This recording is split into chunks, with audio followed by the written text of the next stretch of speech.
Meghalaya State Olympic Association will hold the Meghalaya Games 2022 from May 2nd to 7th, 2022 at Sports Authority of India Campus NEHU.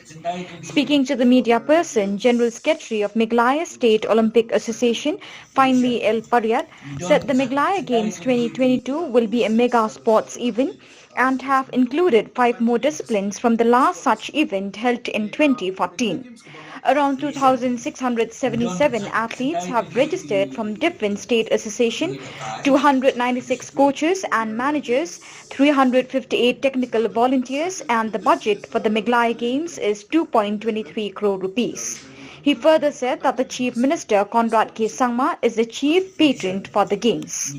This 4th Meghalaya Games will be started from the 2nd to the 7th. 2nd is arrival, plus some games will be there. We played on the 2nd evening, and on the departure will be on the 7th. The closing opening ceremony will be done in ground number 1, and the ground number 1 Shillong Sports, and the closing ceremony at the SAI Campus in NEHU.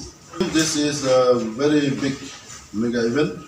We have included more than 5 new disciplines to the last done in 14. We have 2,677 athletes as registered by the different state association, 296 coaches and managers, 358 technical officials, 380 volunteers, and the budget given to us by the government is 2.23 crores. Association, we don't sendai to the kai, the disciplines given nila are to India to the Kumbi.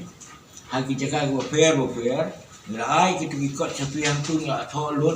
Hari ni football, hari ni tenis, hari ni atletik, hari buat komputer. Te nang tu flayo barokai ban report back in the police nanti. Kan timing is ideal. Dalam confirm, dalam dia sustain fair. Lapan saya mentabak opening ceremony kan long ground number 1 yang Shillong Sports Association hak atrik ya kapor atrik ya kapor ni sepentip kasih orang kerja like yang chief guest ni buat ke closing kan long hak new trade real side okay but iwi yang long kumbang ile hak peladat Subhab simnya ki report berkat ngin syong office sanksi po Jen complex tenang tu ku mengilak last time na yu tambah nang mentakan dengan office kan chef no stage po cafeteria nang tu dia kan bu itu mana kejadian the rest I will hand over to Bajan, please continue on. Ketika cikir cumi ban kuno berniat di kam kani ka competition kan sa aila ikhna jungi begini apa kre eladi di bam poi syakatong betul sedang kompet kila la ban perkat ngasum sedang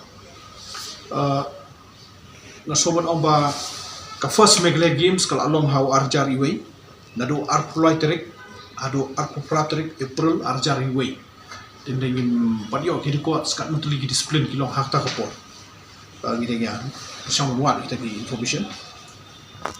The second Meghalaya Games kebaar kalong hau arca sao nadu new tarik December hadu khatra December hau senam arjar sao bat hantu kilong kandai tili discipline sport discipline deka Meghalaya Games kebalai kadai kebalami mo ni hab ai kublai yang soka korat ke sangma chief minister or sports minister kibala menjur ya kajing kepat nagalang dan mesui ban pen KM ya ka Meghalaya Games kebala di penolong manka aslam ba kanlong biang hadin khat nrus na how to snam arja khat khandai arpo bangi pelong iga third Meghalaya Games ka Meghalaya Games kebala de menta ka diga Meghalaya Games ka basau de haka Meghalaya Games kebala khat khandai arpo ni pelong khat sau tu ligi discipline de kalong ko sutra baki asian kila shim kijik clear wan chakmat ni pensyulur di asian bat mentaki bi adu khat khandai bola ongi chairman juga komisi committee de so wana ai kapa bok kadeka karai juk sarkar kabansa pentela itu durjuk sports akan jalan ini nalor kata bangi ala ban PUE baka ka juk pekre studio Meghalaya syat de no sobat ong nga karpa ya bro ki na hab ai kublei ki kme ki pa ki bola sya ki kon samla ju ki bandrung shkamat shaka jile ka